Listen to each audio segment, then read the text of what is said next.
Hello বন্ধুরা, আজকে আমরা দেখব একটা চাবির রিংয়ের সাথে ঝোলানো অথবা ব্যাগের চেনের সাথে ঝোলানোর মতন একটা কিচেন বানানো লাভের। খুবই সোজা সিম্পল। যারা ক্রোশের কাজ জানো তারা অবশ্যই একবার ট্রাই করতে পারো। তোমরা অবশ্যই জানিও এটা কেমন হয়েছে। আর যদি ফুল টিউটোরিয়াল পেতে চাও তাহলে অবশ্যই কমেন্ট করো, আমি অবশ্যই আপলোড করব ফুল টিউটোরিয়ালটা। এখানে খুব স্পিডে দেখানো হয়েছে, হয়তো তোমরা অনেকেই বুঝতে পারবে না বিষয়টা। প্রথমে দুটো টুপির মতন ছোট ছোট বানিয়ে নেব।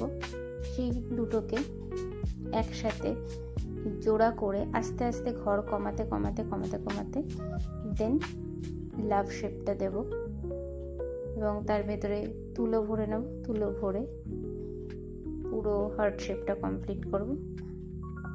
জিনিসটা অবশ্যই দেখতে খুবই সুন্দর লাগে।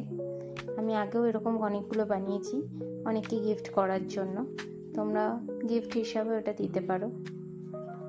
আমার কোনো কাস্টমার যারা অর্ডার দেয় এরকম ক্রোশের কাজে, তাদেরকেও আমি ছোট ছোট এরকম প্যাকেটের সাথে গিফট দিয়ে থাকি অনেক সময়। সেই সমস্ত ক্ষেত্রে এই ধরনের ছোট লাভ বা ফুল এই ধরনের অনেক কিছুই বানাই। তোমরা সমস্ত কিছু টিউটোরিয়াল চাইলে পরে আমাকে একটু কমেন্ট করো, আমি দেওয়ার চেষ্টা করব। কেমন হয়েছে অবশ্যই জানাবে। এই